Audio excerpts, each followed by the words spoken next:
Boa noite a todos. Que Jesus ilumine a todos nós, encarnados e desencarnados. Que possamos elevar nosso pensamento, sintonizando os bons amigos espirituais aqui presentes, nessa reunião bendita, nessa reunião abençoada. E nós, todos juntos, em um só pensamento, pedimos a proteção do nosso Mestre Jesus, nossos bons amigos, anjos de guarda. E com essa proteção, pedimos que ilumine a todos nesse planeta maravilhoso.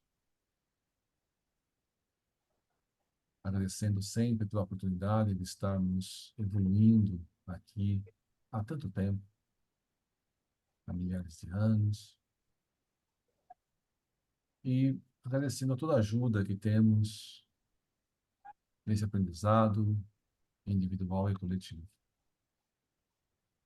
Ilumine a todas as pessoas com seus cargos, com cargos públicos, que governam para tantas pessoas, e também por todas as pessoas na área da educação, na área da medicina, em todas as áreas que têm importância, todas elas têm a sua importância.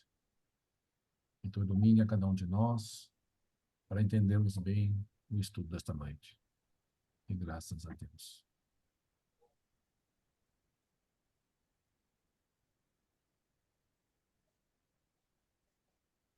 Evangelho segundo o Espiritismo foi aberto no capítulo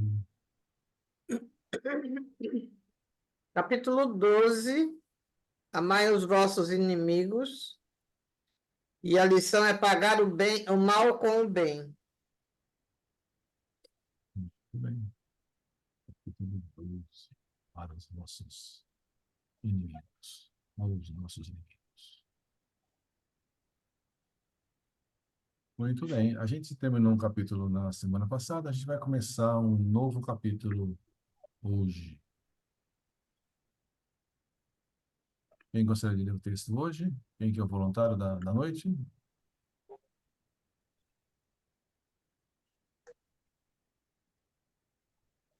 O Celso que leu semana passada, não foi? Ou foi o Sandro?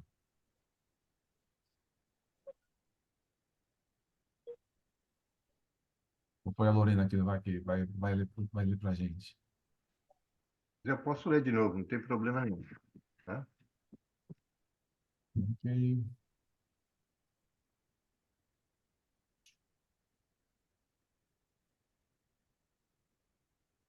Então, comecemos.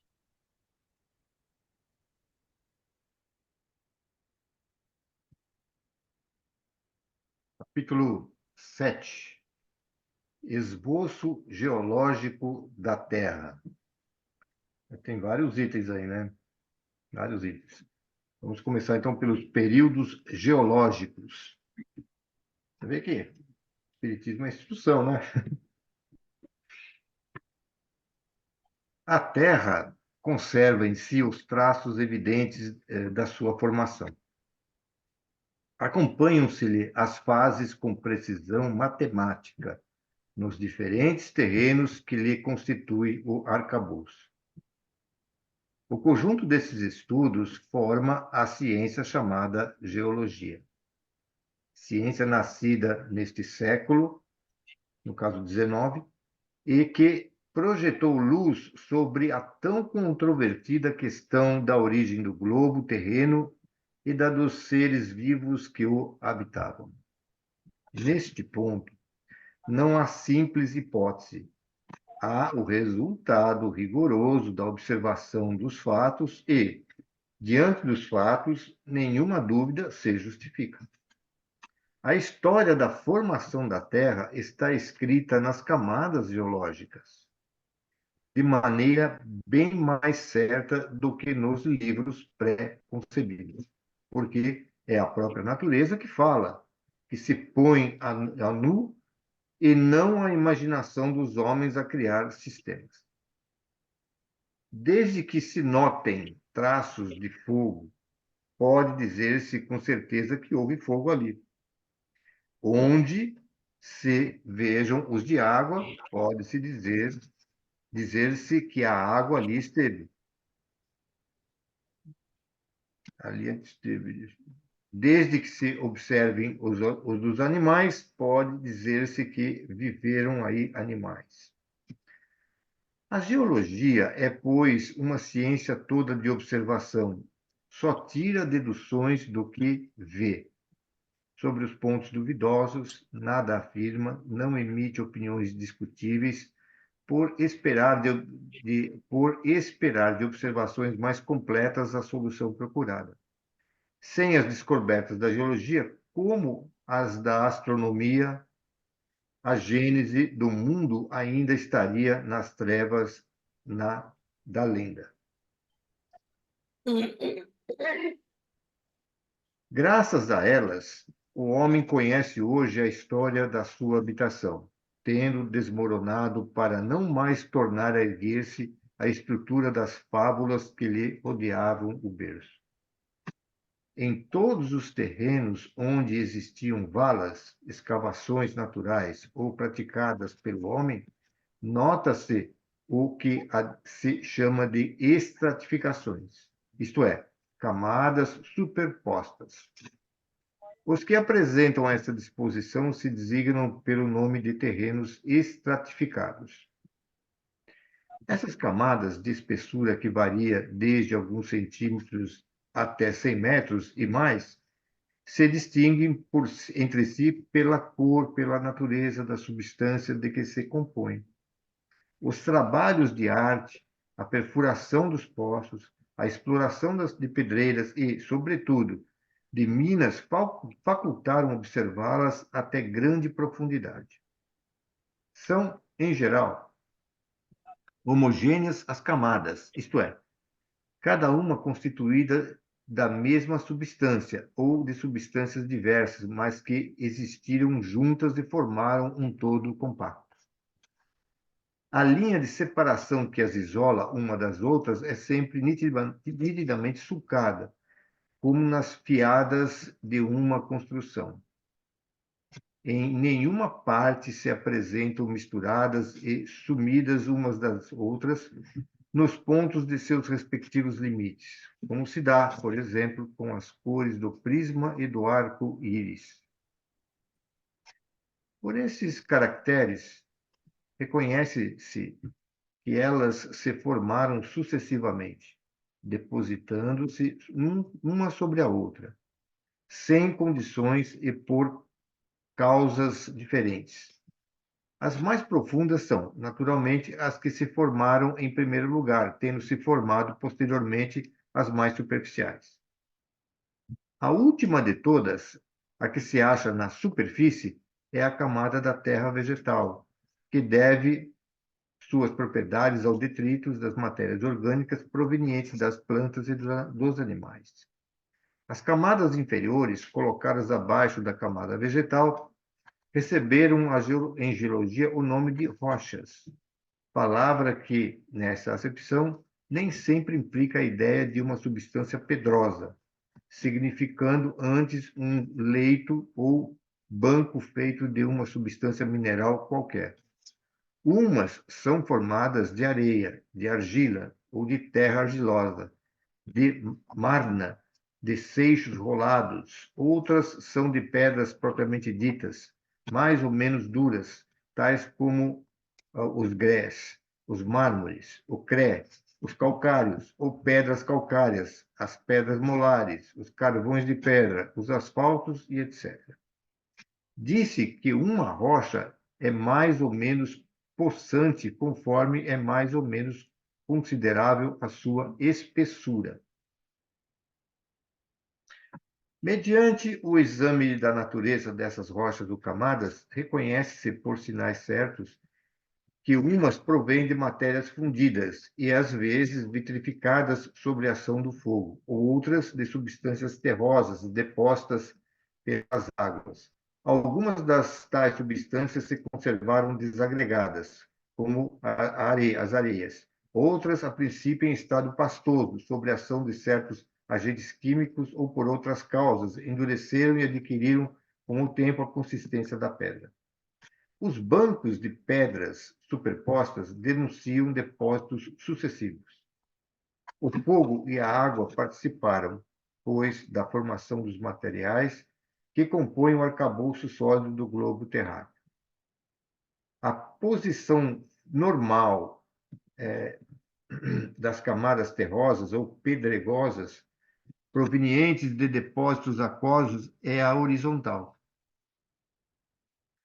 Ao vermos estas planícies imensas, que por vezes se estenderam a perder de vista, de periferia horizontalidade, lisas como se as tivesse nivelado com um rolo e perfeita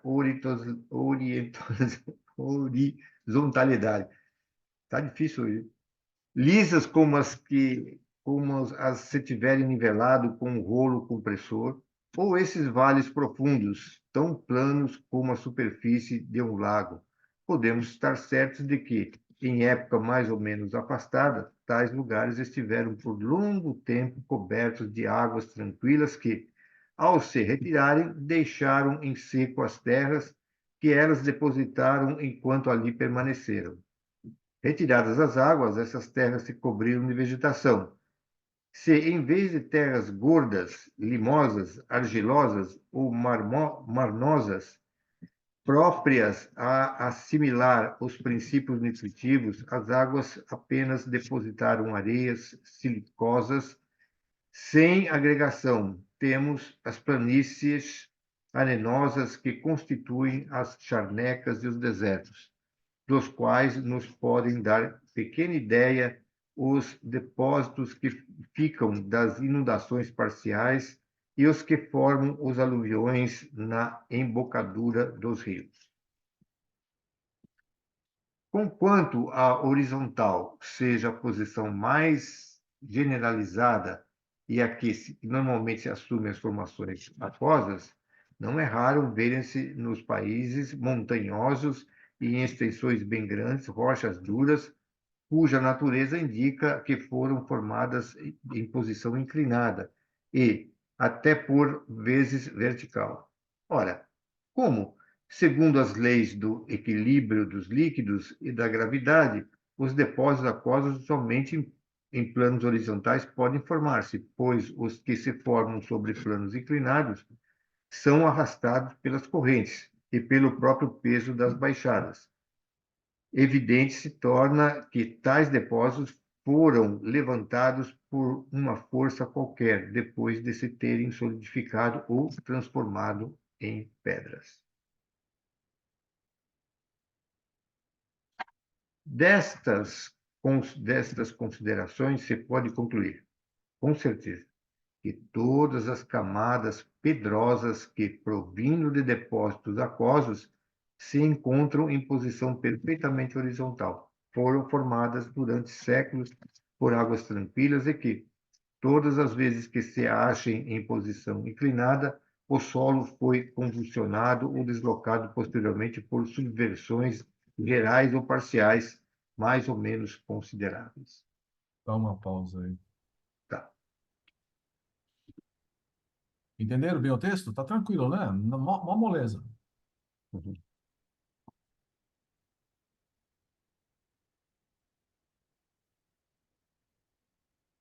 Bom, a gente sabe que tudo no universo foi formado por Deus.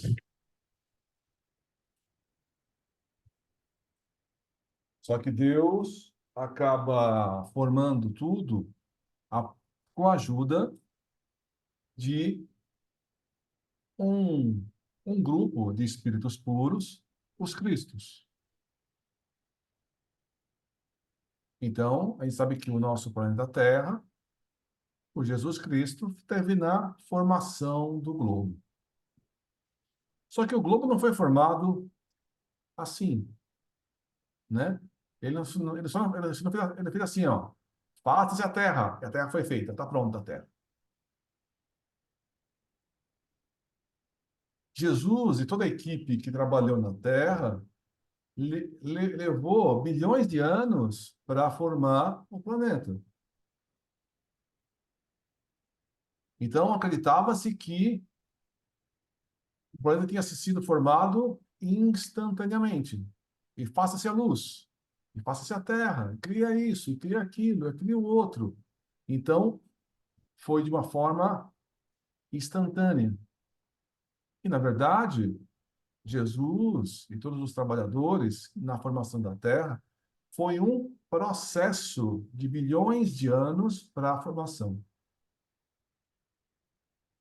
né? Então, tem lá uma bola de fogo que foi resfriado, tal, e vai, vai, vai, vai. Aqui está explicando a formação do solo, das rochas. Também levou muito tempo e, na verdade, continua sendo modificado. Os solos, as planícies, estão sendo modificados todos os dias.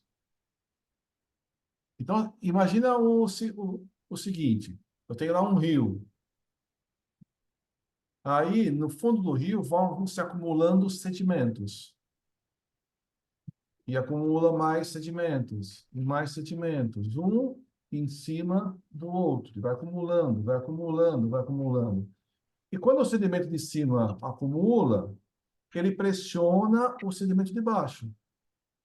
E esse acúmulo de anos e anos e anos e anos e anos e anos vai criando uma camada muito espessa e com uma pressão muito grande. E com a mudança, né? Então ele vai falando o seguinte, ó, se vai depositando camadas, pode depositar animais, pode depositar folhas, pode depositar areia, pedras, e vai sendo depositado, por exemplo, no fundo do rio. Isso vai sendo acumulado ao longo do tempo. Então, ele está dizendo aqui, quando você vai furando o solo, perfurando o solo, você vai vendo várias cores diferentes na formação do solo. Várias cores do solo, à medida que você vai fazendo um buraco. Isso significa que eu tinha camadas diferentes, que se formaram em períodos diferentes. A partir desse acúmulo e muita pressão, esse terreno pode se solidificar e formar rochas estratificadas, pode chamar rochas sedimentares. Rochas formadas a partir de sedimentos. Então a gente vê, às vezes, uma grande parede e a gente enxerga linhas, né? Uma linha mais clara, uma mais escura, outra linha, outra camada mais clara, outra mais escura. E essa parede rochosa de camadas de cores diferentes, de rochas sedimentares, foram formados em milhares de anos. Então, a formação da Terra, na verdade, a Terra continua em transformação, sob a orientação do Cristo, sob a orientação de toda a equipe de Jesus, né? Então, ele está dizendo, está descrevendo a formação das rochas, dos solos. Aí ele está dizendo que, imagina o seguinte, ó, no rio se acumula sempre na horizontal. Aí, de repente, você vê essas, até rochas, que não têm camadas diferentes na horizontal, mas tem uma coisa assim, ó. Uma camada mais clara aqui e está aqui, ó. Como é que uma camada fica inclinada e não na vertical? Porque se os depósitos foram feitos, é sempre na horizontal. Isso significa que uma camada que foi feita, foi elaborada na horizontal, de repente uma pressão de baixo fez ela levantar. E é isso a gente sabe que acontece para a formação de montanhas. O interior da Terra, ele é líquido. E de vez em quando ele vai e pressiona o solo e vai levantando. Levanta tudo que tem em cima. Então a gente percebe que montanhas muito altas como a Cordilheira dos Andes, como a cordilheira que vai para os Estados Unidos, lá, as montanhas rochosas, são montanhas que foram formadas pelo levantamento do solo, né, desse magma, desse líquido embaixo, que pressiona e eleva. Então, ele está descrevendo aqui a formação de várias rochas, solos, tal, para dizer que Deus, Jesus e todos né, os seus trabalhadores não formaram a Terra num piscar de olhos. Foram formados através de bilhões de anos. E a Terra não está formada ainda. A Terra está em constante transformação, né? Ainda existem vulcões, existe mudança, ainda existem depósitos. Então, a Terra muda a cada dia. Assim como o nosso corpo muda a cada dia, né? A Terra, Gaia, também se transforma todos os dias.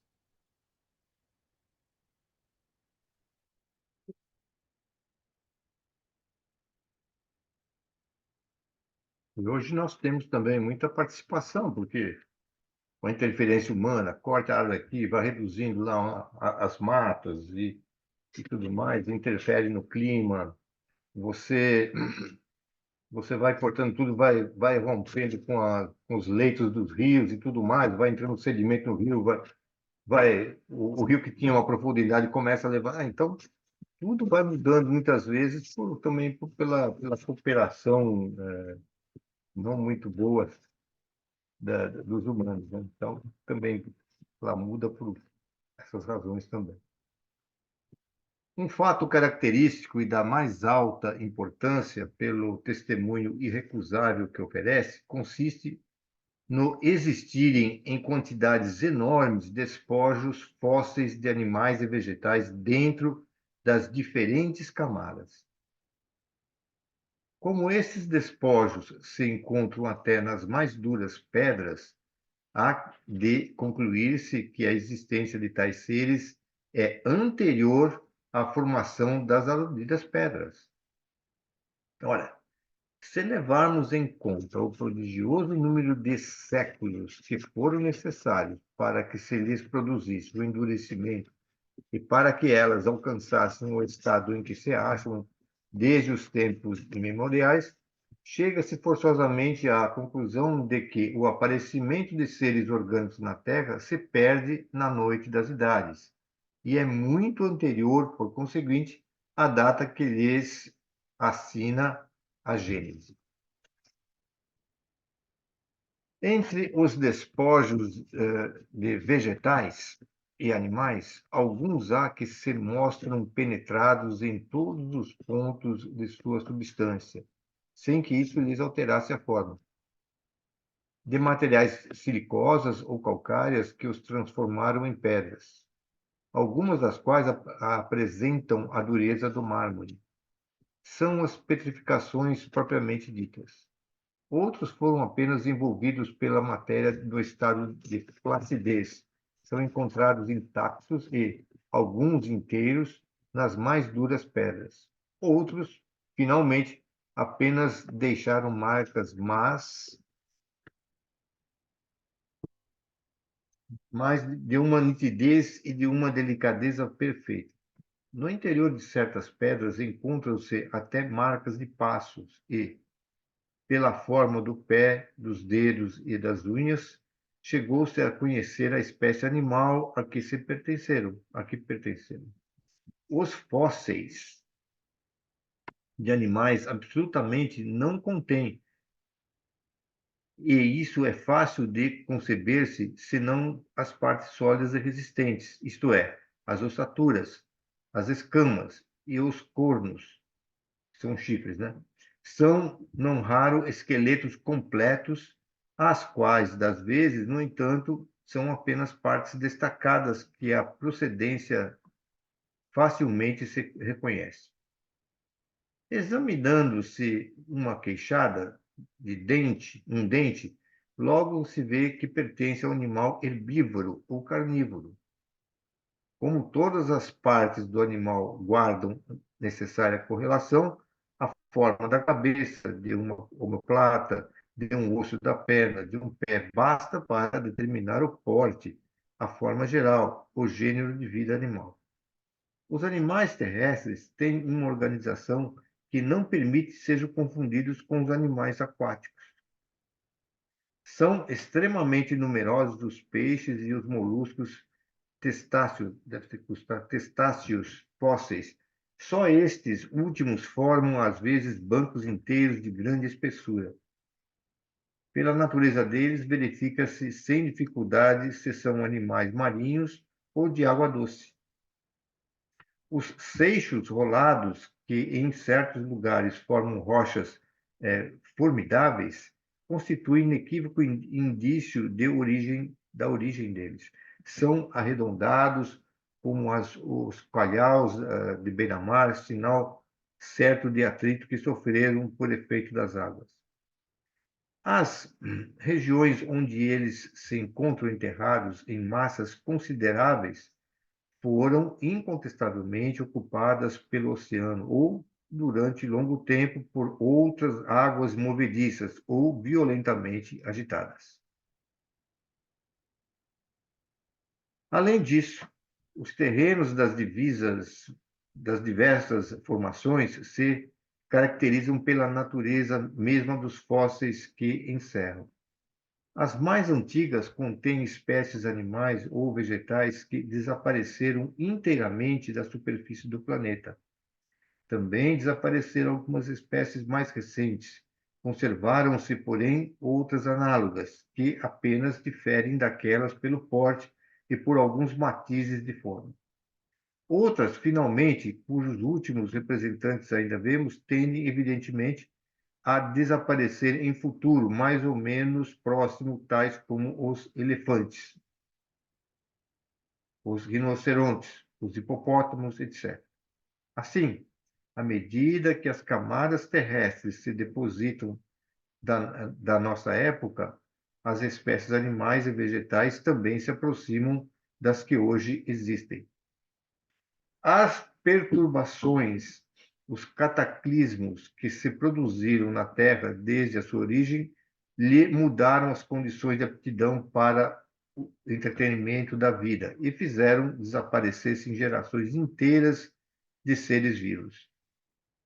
Interrogando-se a natureza das camadas geológicas, vem-se a saber, de modo mais positivo, se, na época da sua formação, a região onde elas se apresentam, era ocupada pelo mar, pelos lagos, ou por florestas e planícies povoadas de animais terrestres. Consequentemente, se uma mesma região se encontra uma série de camadas superpostas, contendo alternativamente fósseis marinhos, terrestres e de água doce, muitas vezes repetidas, constitui esse fato prova irrecusável de que essa região foi muitas vezes invadida pelo mar, coberta de lagos e posta a seco. E quantos séculos de séculos, certamente, quantos milhares de séculos, talvez, não foram precisos para que cada período se completasse? Que força poderosa não foi necessária para deslocar e recolocar o oceano, levantar montanhas? Por quantas revoluções físicas, comoções violentas, não teve a Terra de passar antes de ser qual havemos desde os tempos históricos? E querer-se que tudo isso fosse obra executada em menos tempo do que leva uma planta para germinar? O estudo das camadas geológicas atesta, como já se disse, formações sucessivas que mudaram o aspecto do globo e lhe dividem a história em muitas épocas que constituem os chamados períodos geológicos, cujo conhecimento é essencial para a determinação da gênese. São em número de 6 os principais, designados pelos nomes de períodos primário, de transição, secundário, terciário, diluviano, pós-diluviano ou atual. Os terrenos formados durante cada período também se chamam terrenos primitivos de transição secundários, etc. Disse, pois, que tal ou tal camada ou rocha, tal ou tal fóssil se encontra nos terrenos de tal ou tal período. Cumpre-se note que o número desses períodos não é absoluto, pois depende dos sistemas de classificação. Nos 6 principais mencionados acima, só se compreende os que estão assinalados por uma mudança notável e geral do estado do planeta. Mas a observação prova que muitas formações sucessivas se operaram, enquanto durou cada um deles. Por isso, Por isso é que são divididos em 6 períodos, caracterizados pela natureza dos terrenos, e que elevam que elevam a 26 o número de formações gerais bem assinaladas, sem contar os que provêm de modificações devidas às causas puramente locais.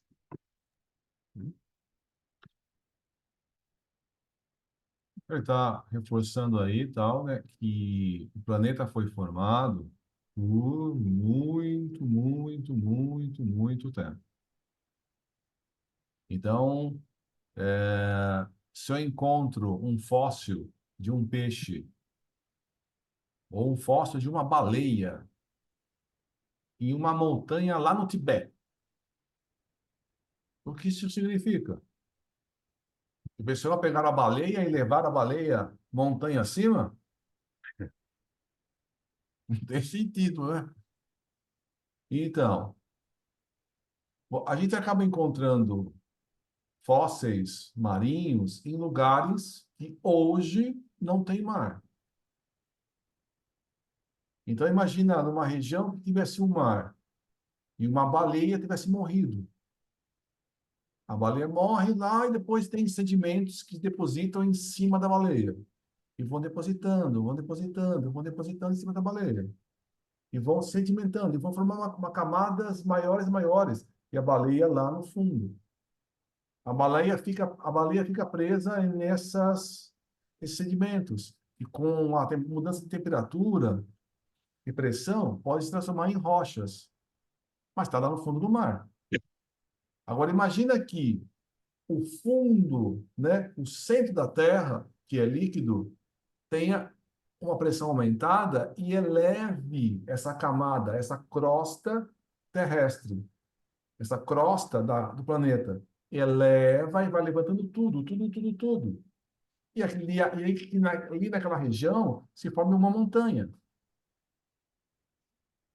E nisso, pode uma baleia que estava no fundo do mar, hoje está no alto de uma montanha.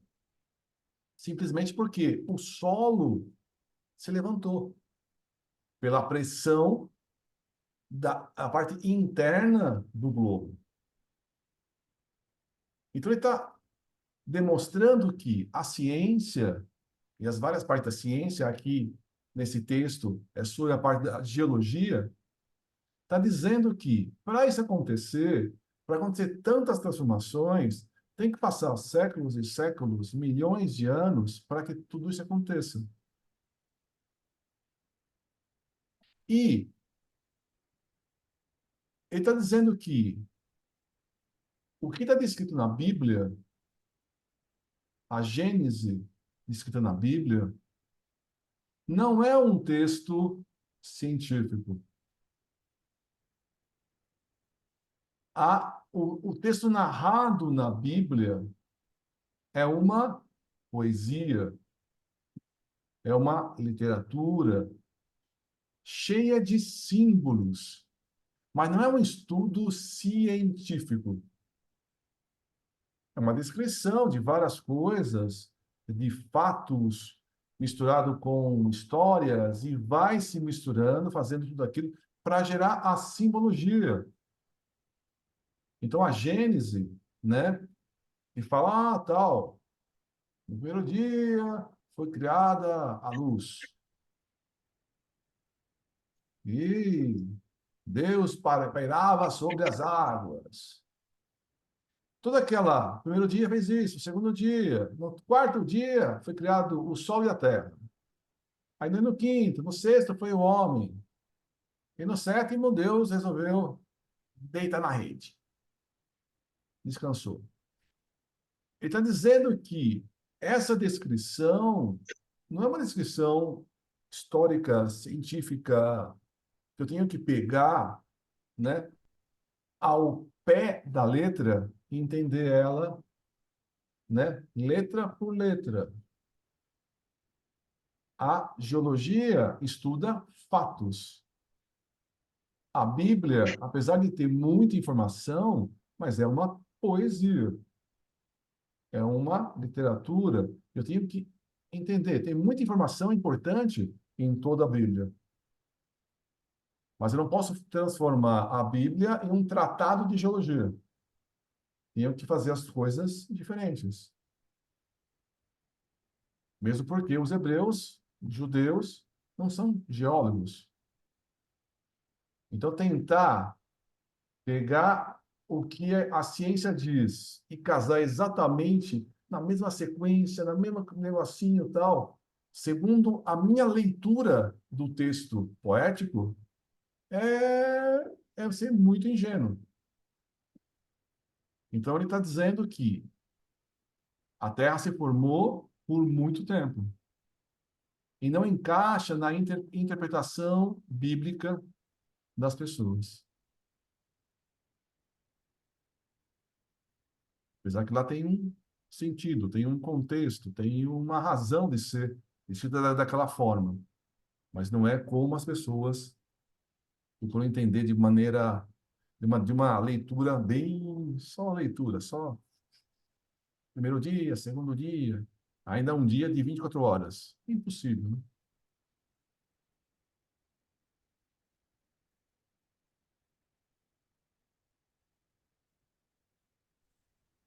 Em um dia de 1000 anos, né? 2000 anos, não sei quantos mil anos, né? Cada 1000 anos, cada 1000 anos. Mas é para a gente começar a ter noção, né? Começar a pensar, né? Isso que você está falando, a gente tem que considerar o seguinte também, né? Os 7 dias foi da criação da Terra, né? Sim, E depois de Adão, vem a segunda semana. É aquela que justamente. nós estamos, né? Que é a semana Isso, da criatura, né? exatamente. E nós estamos chegando ela falta aí acho que 15 minutos, sei lá, para o crepúsculo. Então, é mais ou menos assim, né? Uhum, Estado primitivo do globo. Um achatamento dos polos e outros fatos concludentes são indícios certos de que o estado da Terra, na sua origem, deve ter sido o de fluidez ou de flacidez. Estado esse oriundo de se achatar a matéria ou liquefeita pela ação do fogo ou diluída pela água.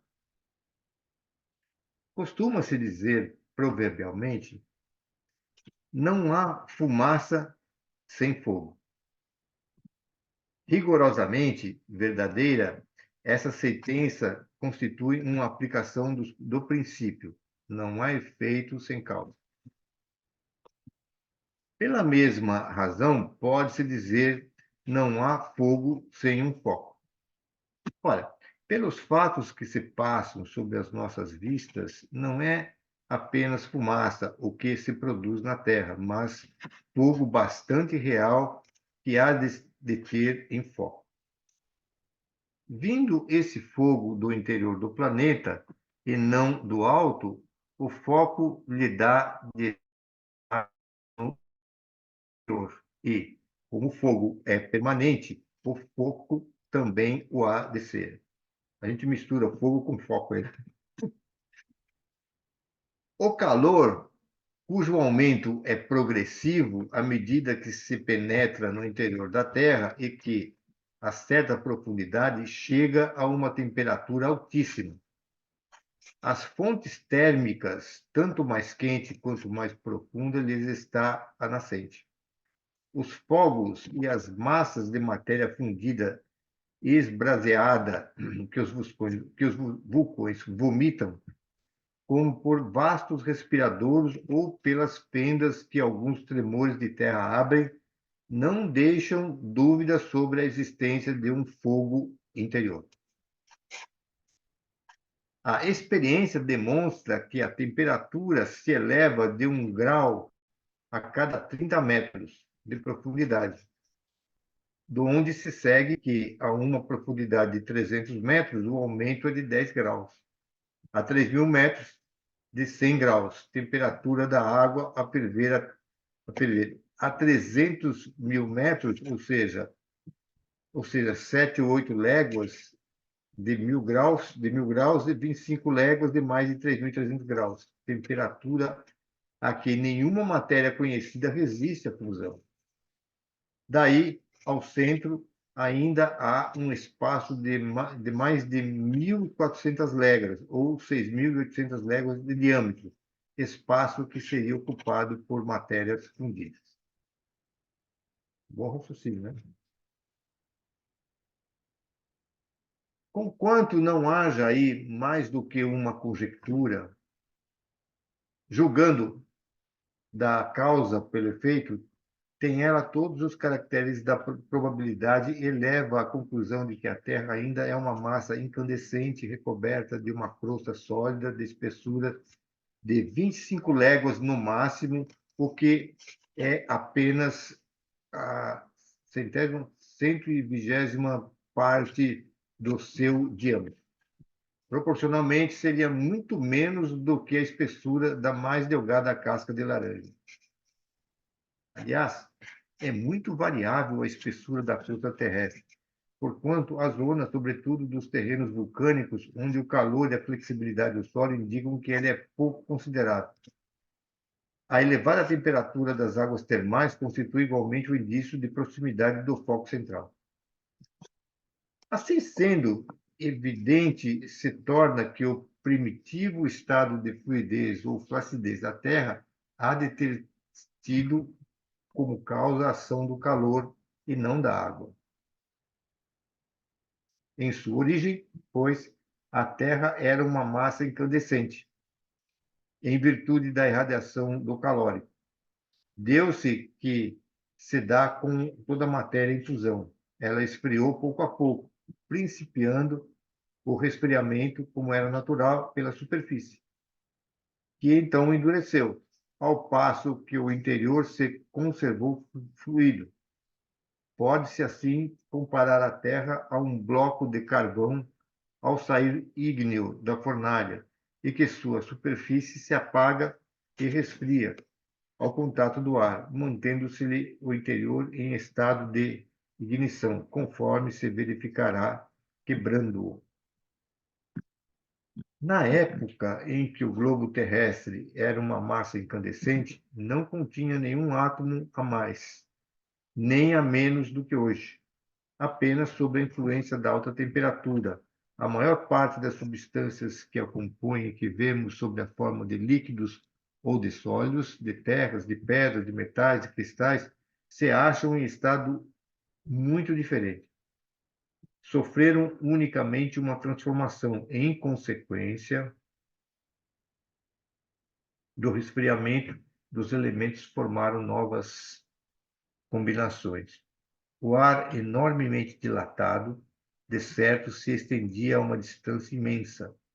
Toda a água, forçosamente transformada em vapor, se encontrava misturada com o ar.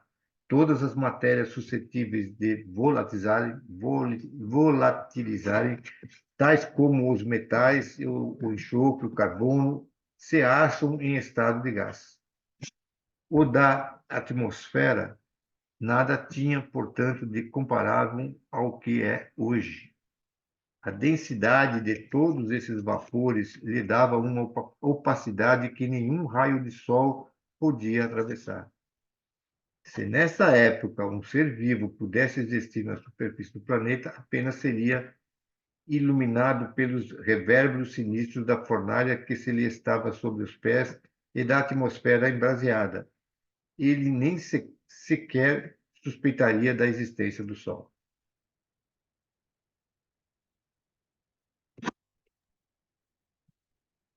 Então, ele está dizendo que, ainda hoje, né, no interior da Terra, então a Terra é uma esfera achatada, e antes dela ter essa crosta sólida na superfície, ela era toda líquida, toda molenga, toda fluida.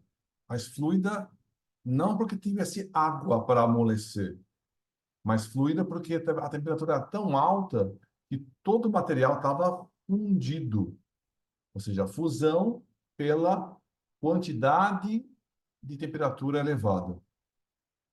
Foi nessa época que, devido à rotação da Terra e está muito mole, uma parte se desprendeu e formou a Lua. E à medida que foi passando os tempos, foi resfriando de fora para dentro. Então, existe uma pequena camada sólida na superfície da Terra e o interior ainda é líquido.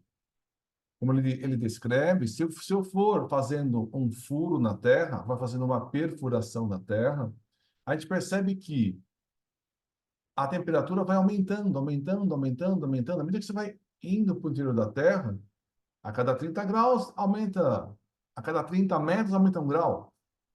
Então ele vai aumentando, aumentando, aumentando. E isso vai seguindo. Você aumenta mais 30, mais 30, mais 30. À medida que você vai descendo, a temperatura vai cada vez maior. E a gente percebe que o interior é líquido só analisando os vulcões, né? Os vulcões, né? Ou aquelas fontes de águas termais que solta água quente, ou seja, lá dentro está quente. Então, continua quente no interior da Terra.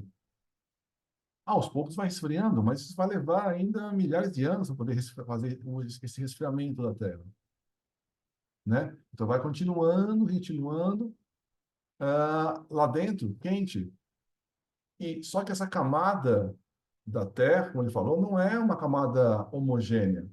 Tem umas camadas muito grossas e umas camadas mais finas, por exemplo, próximas dos vulcões, né? Então a Terra continua numa temperatura muito alta. A gente sabe que a Terra, né, ela foi se resfriando e no início a temperatura era tão alta, tão alta, tão alta, que existia muitas partículas, muita poeira, muita fuligem, muita coisa na superfície.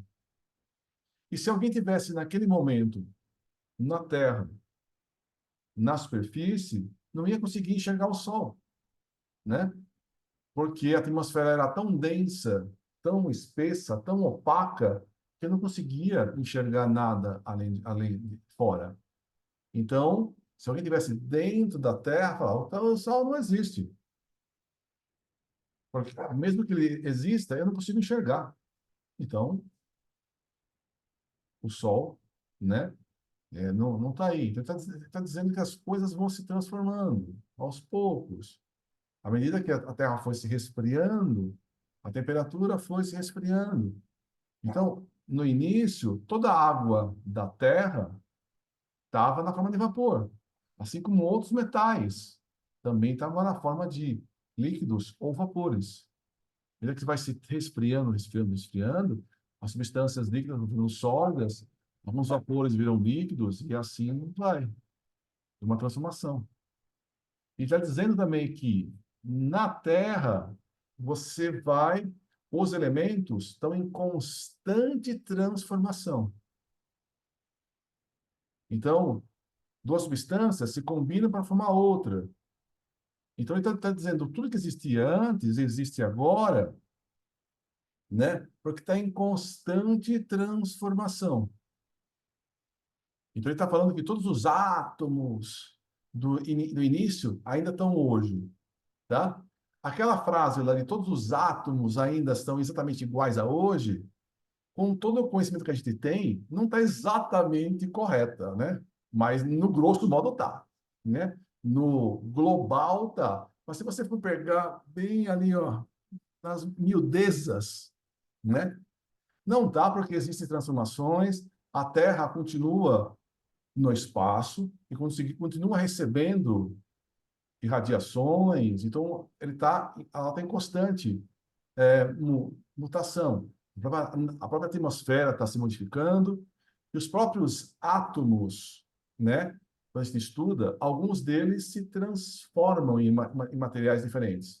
Mas a frase de Kardec está perfeita no global, né? Se você pegar um detalhezinho assim, você vai ver que tem ele generalizou, talvez o conhecimento que ele tinha não dava para ver tudo isso. Mas hoje a gente sabe que o que ele falou está correto. Uns detalhezinhos ali, pequenos, que não é 100%, né? É que nem você vai lá no McDonald's, no Burger King, e ele fala o seguinte: 100% carne bovina. Mentira. Se fosse 100% carne bovina, não tinha cebola para fazer o tempero, não tinha nenhum molhozinho. Você, para fazer lá o hambúrguer, você tem que ter alguns ingredientes a mais, não tem? Sei lá, você põe cebola, você põe alho, você põe lá um sei que, Então, na verdade, não é 100%, é 99%, assim. Mas o marketing tá beleza, certo? Minhoca, minhoca. Minhoca, ia falar isso, minhoca. Isso. Boa proteína, né? Vamos lá, gente. Período primário. O primeiro efeito do resfriamento foi a solidificação da superfície exterior da massa em fusão e a formação aí de uma crosta resistente que, delgada a princípio, delgada, fina, né? Gradativamente se espessou, ela foi engrossando. Esta crosta constitui a pedra chamada granito, de extrema dureza, assim denominada pelo seu aspecto granuloso. Nela se distinguem três substâncias principais: o feldespato, o quartzo, o cristal de rocha e a mica. Esta última tem brilho metálico, embora não seja um metal. A camada granítica foi, pois, a primeira que se formou no globo, é a que envolve por completo, constituindo, de certo modo, o seu arcabouço ósseo. É o produto direto da consolidação da matéria fundida. Sobre ela e as cavidades que apresentava e a sua superfície torturada foi que se depositaram sucessivamente as camadas de outros terrenos posteriormente formados. O que a distingue desses últimos é a ausência de toda e qualquer estratificação, quer dizer, ela forma uma massa compacta e uniforme em toda a sua espessura, que não é disposta em camadas. A efervescência da matéria incandescente ainda de produzir nela numerosas e profundas fendas pelas quais essa mesma matéria extravasava. O efeito seguinte do resfriamento foi a liquefação de algumas matérias contidas no ar, em estado de vapor, as quais se precipitaram na superfície do globo. Houve então chuvas e lagos de enxofre e de betume, verdadeiros regatos de ferro, cobre, chumbo e outros metais fundidos.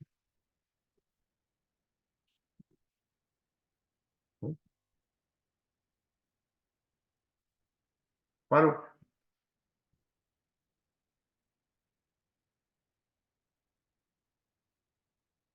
Infiltrando-se pelas fissuras, essas matérias constituíram os veios e os filões metálicos. Sobre o influxo desses diversos agentes, a superfície granítica experimentou alternativas decomposições. Produziram-se misturas, que formaram os terrenos primitivos propriamente ditos, distintos da rocha granítica, mas em massas confusas e sem estratificação regular. Vieram a seguir as águas que, caindo sobre um solo ardente, se vaporizaram de novo, recaíam em chuvas torrenciais e assim sucessivamente, até que a temperatura lhes facultou permanecerem no solo em estado líquido.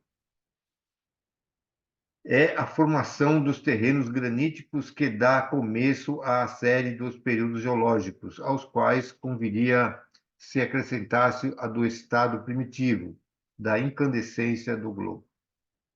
Tal aspecto do primeiro período, verdadeiro caos de todos os elementos confundidos, à procura da estabilização, período em que nenhum ser vivo podia existir.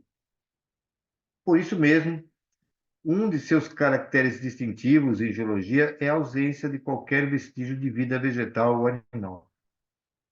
Impossível se torna assinar duração determinada a esse período do mesmo modo que aos que se lhe seguiram.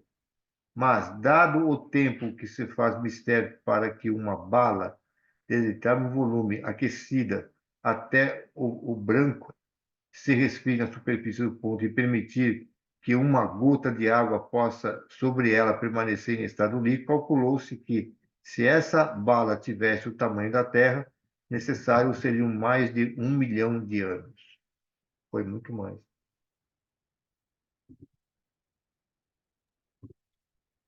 Foi o que a gente discutiu, né, há pouco, né, que a Terra era tudo incandescente e vai resfriando, né? E a gente sabe que existem vários tipos de solos, vários tipos de rochas.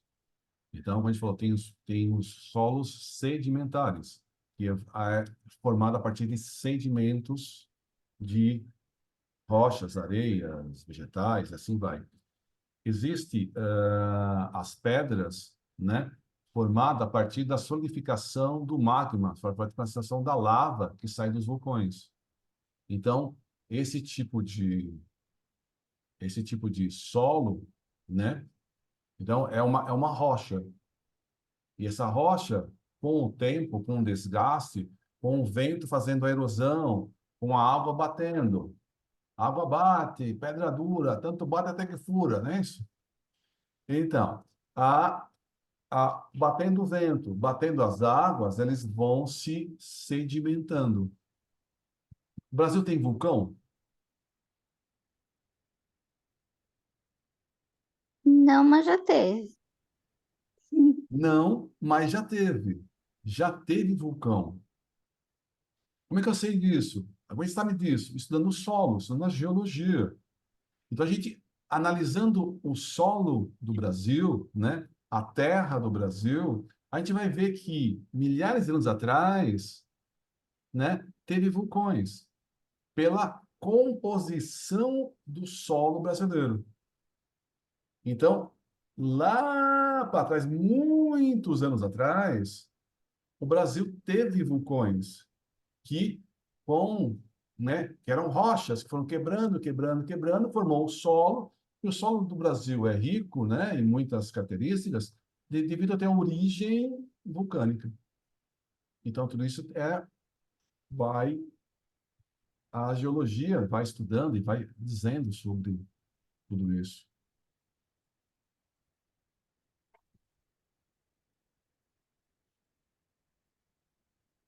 Período de transição. No começo do período de transição, ainda pequena era a espessura da sólida crosta granítica, que, portanto, resistência muito fraca oferecia à efervescência das matérias enfogadas que ela cobria e comprimia. Produziam-se, pois, intumescências, despedaçamentos numerosos por onde se escapava a lava interior. O solo apresentava desigualdades pouco consideráveis. As águas, pouco profundas, cobriam quase toda a superfície do globo, com exceção das partes soerguidas, que, formando terrenos baixos, eram frequentemente alagados. O ar gradativamente se purgara das matérias mais pesadas, temporariamente em estado gasoso, as quais, condensando-se por efeito do resfriamento, se haviam precipitado da superfície do solo, sendo, pois, arrastadas e dissolvidas pelas águas.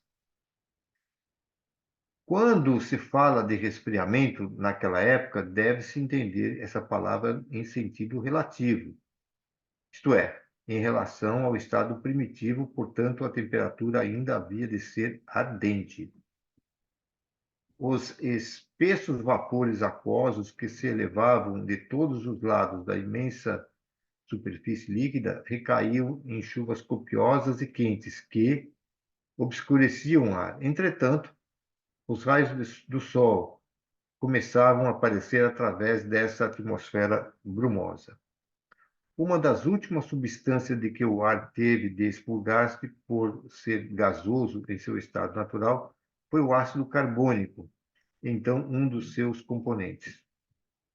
Por esta época, entraram a formar-se as camadas dos terrenos de sedimento, depositados pelas águas carregadas de limo e de matérias diversas apropriadas à vida orgânica. Surgem aí os primeiros seres vivos do reino vegetal e do reino animal. Deles se encontram vestígios, a princípio em número reduzido, porém, depois de cada vez mais frequentes, à medida que se vai passando as camadas mais elevadas desta formação. É digno de nota que por toda parte a vida se manifesta, logo que se lhe são propícias as condições, nascendo cada espécie desde que se realizam as condições próprias à sua existência. Os primeiros seres orgânicos que apareceram na Terra foram os vegetais de organização menos complicada, designados em botânica sob os nomes de criptógamos, acotilédonos, monocotilédonos, isso é, líquens, cogumelos, musgos, fetos e plantas herbáceas. Absolutamente ainda se não vêem árvores de tronco lenhoso, mas apenas as do gênero palmeira, cuja haste esponjosa é análoga à das ervas. Animais deste período que apareceram em seguida aos primeiros vegetais eram exclusivamente marinhos, primeiramente polipeiros, radiários, zoófitos, animais cuja organização simples e, por assim dizer, rudimentar, se aproxima no máximo grau do das vegetais. Mais tarde apareceram crustáceos e peixes de espécies que já não existem.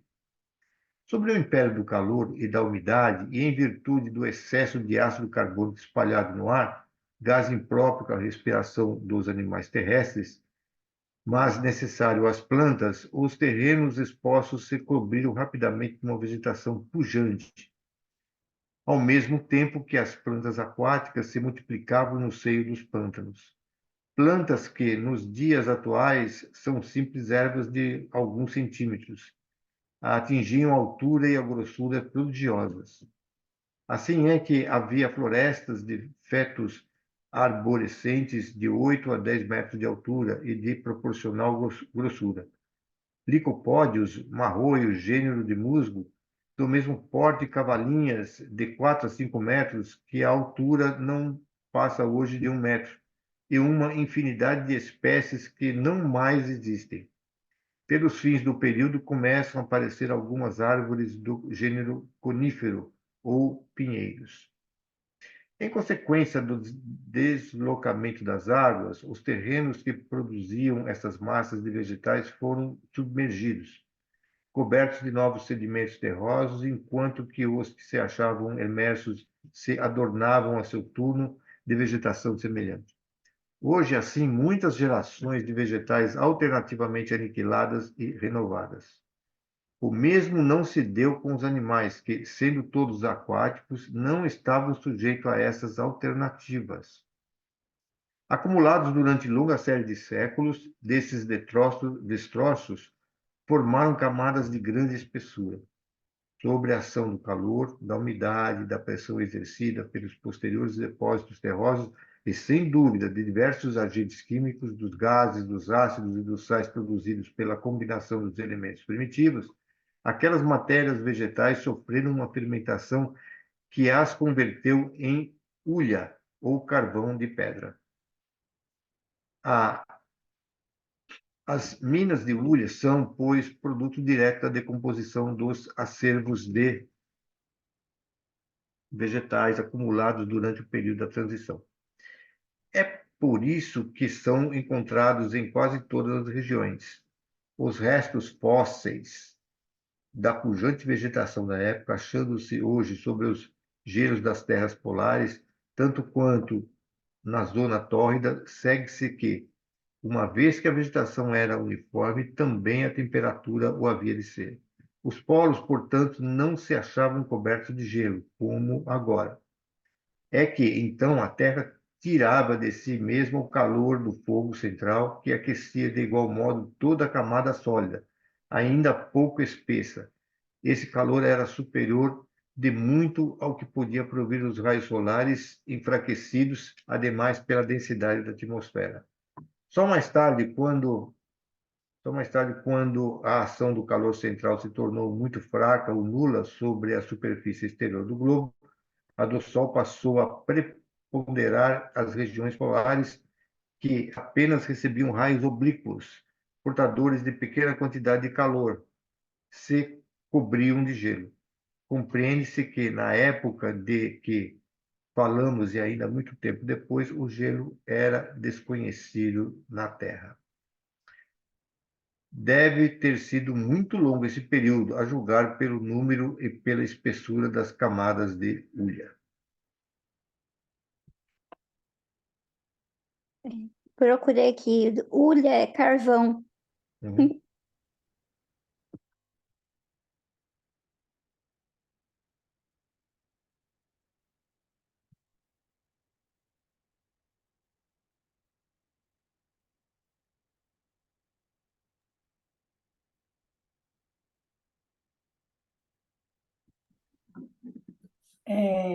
Posso falar? Sim. Eu assisti um documentário que falava sobre a criação, a formação da Terra. Então, a Terra formou por várias vezes. Quando ela estava já com alguns animais, se destruía tudo e começava tudo de novo. Aí vinham animais diferentes. Sabe, eu pensei assim, nossa, será que foi isso mesmo? Achei muito estranho, porque cada vez que a Terra se formava, eram animais diferentes.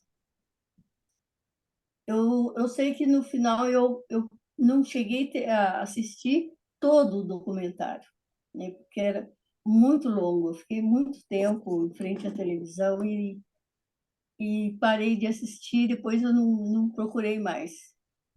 Achei muito. Agora, eu, eu nunca acreditei na história de que o planeta Terra foi formado em 6 dias, 7 dias, não lembro mais. Porque isso não dá, né? Sempre acreditei que foram muitos e muitos anos, sempre ouvi, na doutrina fala, né? Fala sobre a formação da Terra, tudo, e tem a Gênese, que está bem claro, assim como que foram muitos, muitos milhares de anos para a formação. Isso. Então, eu assisti esse documentário e achei muito, muito diferente. Não, Então, esse não, documentário não tem, você está falando aí, do jeito que você está descrevendo, ele tem total sentido, total razão de ser. Aham, Foi realmente isso que foi que aconteceu. O que a gente está discutindo aqui ainda é antes do que você está dizendo, né? Essas fases que você está descrevendo, né? Kardec vai falar um pouquinho para frente. Mas o que ele está dizendo aqui ainda é o seguinte: você tem lá uma grande massa de fogo, vai resfriando, resfriando, resfriando, resfriando. Assim que surge a primeira oportunidade de ter vida, a vida surge. As Ah, primeiras condições de ter vida, né? A vida surge. E que vida que surge? Surge o homem? Não, surge os seres mais simples, os seres mais rudimentares. Então, vai surgir lá uns tipos de vegetais, mas vegetais muito simples. sim, sim, Então, o planeta Terra, como todos os lugares do universo, eles são lugares e são úteis para várias espécies, desde minerais até os seres humanos. No início dela, ela foi berço, ela foi casa, foi morada para seres muito simples, seres muito. Então, à medida que ele está falando que vai mudando a composição das águas, a composição da atmosfera. No começo você nem via o sol tinha importância quase nenhuma, porque a temperatura da Terra era muito quente. Hoje a gente depende totalmente do sol, porque o sol aquece, o sol fornece energia para as plantas, o sol é fundamental na nossa vida. Nessa hum, época, ele não tinha importância, porque o calor era muito intenso ainda aqui. Então, à medida que ele vai dizendo, ó, vai surgindo os primeiros seres, né, vegetais. À medida que vai passando, a temperatura vai resfriando e vai passando o tempo, aqueles seres muito simples vão se tornando um pouquinho mais complexos, mas ainda vegetais. A partir de um certo momento, começa a ter vida animal, mas isso só nos mares. Então surge a vida dos animais nos mares. E no início, vidas simples, né? Existem animais muito simples, né?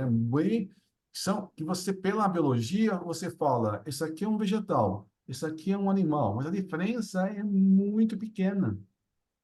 As características de um vegetal lá e o primeiro animal, falam, isso aqui é quase um vegetal, mas tem algumas características de animal e vai se tornando cada vez mais complexos, complexos, complexos, até que surgem os peixes. E assim vai. Então a temperatura vai baixando e vai se tornando, né, criando novas espécies. Ou seja, desde a formação até o surgimento do homem, a Terra não estava inútil. Não tinha, ela tinha serventia. Ela era tudo era uma casa, uma hospedagem para um monte de espécies, um monte de seres, mesmo antes de surgir o primeiro ser humano.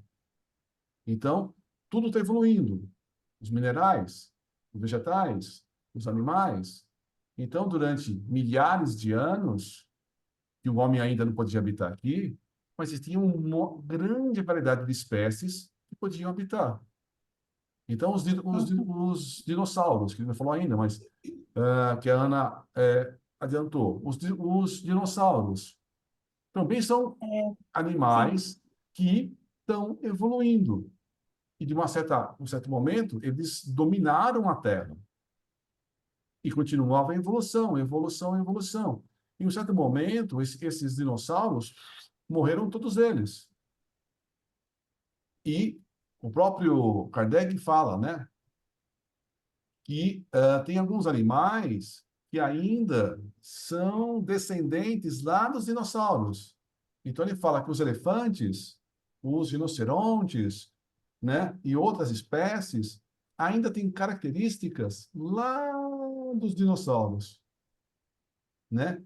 E com a evolução desses animais, alguns deles desapareceram, como os dinossauros, e outros sumiram. É interessante mesmo. Os primeiros foram os vegetais. Foi, demorou muito tempo para começar a aparecer os pequenos animaizinhos, né? Mas eu assisti até depois um pouco dos dinossauros, mas eu não me lembro que foi o ano passado que eu assisti. Eu não lembro se depois se eu continuei assistindo após os dinossauros. Até os dinossauros, eu lembro das formas diferentes dos dinossauros. Mas mesmo a gente vai ver aqui mais para frente, mas mesmo o ser humano não foi criado um ser humano já com as nossas características. Ah, sim. Eles foram criados vários tipos de seres humanos, Aham. várias coisas, e Jesus e todos os trabalhadores, né, para formar esse planeta, eles fizeram um monte de experimentos. Uhum. Eles foram testando aqui, com esse aqui, teste lá, para, isso aqui não, testou, não deu certo. Elimina, faz outro, e vai modificando, pá. Né? Apesar de toda a inteligência, de todo o conhecimento, todo o negócio, o planeta Terra tem as características peculiares desse planeta. E foram, ao longo de bilhões de anos, eles foram modificando, e foram adequando o planeta para novas espécies se formarem. Então, eles foram manipulando tudo isso. O próprio, no livro, né, A Caminho da Luz, né, Emmanuel diz o seguinte: a gente estuda as leis da reprodução das espécies, da biologia, Mendel, né, Darwin, Lamarck e tantos outros leis que você, estudando a biologia hoje, você vê, essas leis, né, foram descobertas, são válidas. Mas Emmanuel diz o seguinte: nessa época de transição, de manipulação, a manipulação espiritual era tão grande que essas leis não eram exatamente perfeitas, não eram seguidas. Eles estavam ainda fazendo muitos experimentos. Ou seja, tinha muita intervenção desses espíritos divinos na manipulação da matéria, até chegar hoje que as coisas vão acontecendo meio que naturalmente, né? Então você estuda a lei hoje, essa aqui, tal, essa espécie cruzando com essa, dá essa outra. Então você consegue acompanhar a evolução, né? Mas para trás teve muita manipulação, muitas experiências que dos próprios seres, né? Jesus e todos os seus trabalhadores para poder chegar onde está hoje. Uhum. Livro que fala bem sobre a evolução é aquele Evolução em Dois Mundos, né? Ele descreve bem, né, como que foi essa também da origem, né, do planeta Terra, né? Ele descreve várias fases, né, da evolução, né? Obrigada.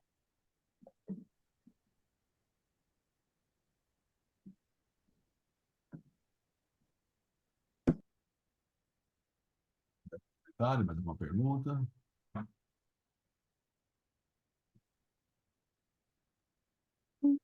O livro Evolução dos Mundos é até mais detalhado do que o que a gente está estudando aqui.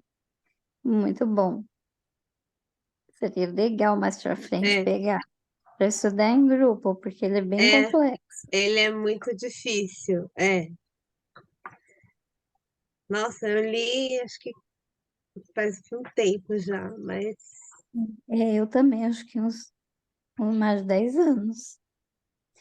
Mas é, mas é bem complexo. Muito bom, muito detalhado. eu não É sei, maravilhoso. pode falar, desculpa. Desculpa, eu. Não, eu ia dizer que é maravilhoso a gente ver o quão grande é a formação humana, o quão grande é esse experimento viver encarnado, né? Porque a formação da Terra tudo tão complexo para dar oportunidade não só para a gente, mas para todas as espécimes aqui que estão em evolução. que é magnífico. Eu acho que não desmerece nada, que me perdoe aqueles que têm, assim, os testamentos, os livros sagrados como uma base sem raciocínio lógico, mas torna Deus tão maior, né? Tudo isso, tudo que a gente vive como experiência terrestre é tão mais complexo, mas ao mesmo tempo tão mais grandioso do que um passe de mágica que em 7 dias está tudo concluído. E até porque até mesmo essa interpretação ela é muito infantil. Mesmo os judeus não, quando leem a Gênesis, não é assim que eles leem, não é assim que interpretam. Assim interpretam os nossos cristãos atuais. Então, é tão mais bonito você entender que, poxa, existiram dinossauros? Sim, existiram. Nós evoluímos de primatas? Sim, foram testes maravilhosos que propiciaram corpos mais adaptáveis ao meio ambiente, né? É tão mais bonito você olhar a ciência com olhos, enxergando Deus através da ciência, que torna tudo tão mais, além de mais real e verdadeiro, cada um com sua ciência, a ciência desenvolvida para estudar a formação do globo, a ciência das substâncias, a mesma, a outra ciência que vai estudar a formação dos corpos humanos, torna isso tudo tão. E tudo funciona, e precisa-se de tudo para que a espécie humana e o planeta viva como ele é, né? Precisa de tudo, e a gente compreendendo tudo, torna tudo tão mais. Nos aproxima tanto dessa grandiosidade divina. Então, é muito legal. Muito bom, muito bom. Então, a gente aprendeu um pouquinho mais hoje. Aí semana que vem a gente continua. Quem gostaria de fazer a prece de encerramento? Faz, Ana.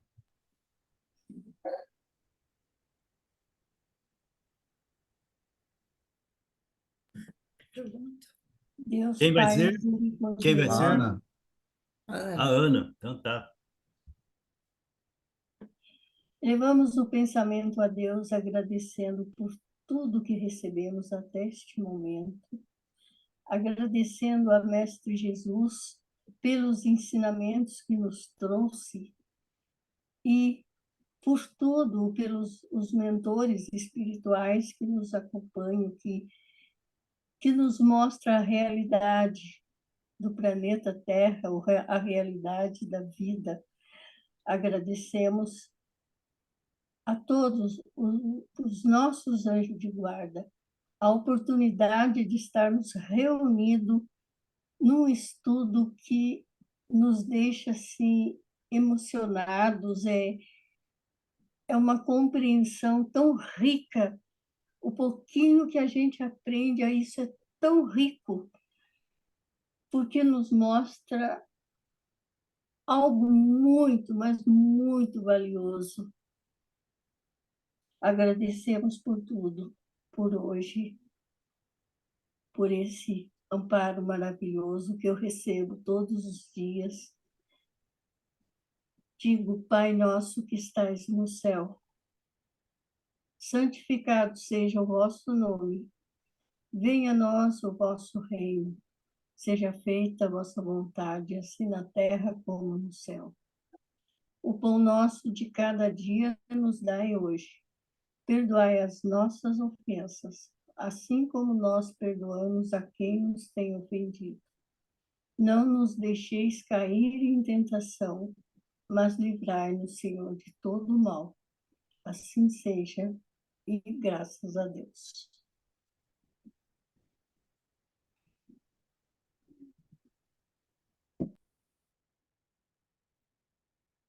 Evidências? Eliana, tem alguma coisa? Andressa?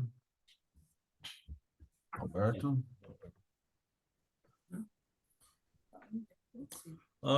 Lorenzo, desde o início tem os espíritos homens, né?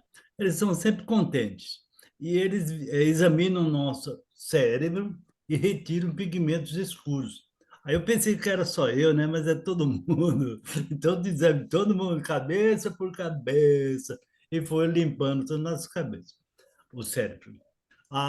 Mas as luzes acompanham esses espíritos também, e aquela parte da guerra lá está cada vez mais iluminado, mais iluminado. Eu não tenho acompanhado esses dias como é que está lá, mas as evidências são boas para aquela banda de lá, né? Que estão cada vez ficando mais brilhante, mais limpa, mais perfeita. Mas deixa eu falar só uma coisinha que a minha mãe me encheu o saco, minha mãe me perturbava. Minha mãe teve 10 filhos, né? Então ela falava assim para mim: fala para mim, que eu era pequeno, quem nasceu primeiro, o ovo ou a galinha? Aí eu falava, ela falou, não, o ovo, precisava ter galinha, né? Então é a galinha, precisava um ovo. Aí eu perguntava para ela, então quem nasceu primeiro? Eu falava, vamos mudar de assunto. Ela também não sabia. É uma boa pergunta para coisa, né? Ai, ai. Mas só uma opinião minha, posso dar uma opinião minha, só, Lourenço? Os pré-históricos, os bichos pré-históricos, é mais ou menos o papel, né, que fazem os elefantes também, né? Os elefantes comem pra caramba, e depois eles vão caminhando e vão deixando as fezes no caminho, e os passarinhos vão comendo também as fezes do elefante, vão fazendo outras fezes, e assim colocando o planeta com bastante árvore, com tipos de árvore e tal, pela semente, né? Os pré-históricos, você imagina, aquele tamanho de bicho, ele varava assim metade do planeta em poucos dias, né? Porque os passos imensos, né? Os bichos eram muito brutos, né? Aí, de outro lado, uma vez, Celso, eu vi, eu tinha conversado com uma mulher que levou a filha dela no centro para tratar, e a mulher era grande, grande, grande, a filha de 8 anos dela tinha mais ou menos quase a minha altura. Então, depois descobriram, né, os homens e mulheres gigantes da Terra. Então, foram todos achados mais do lado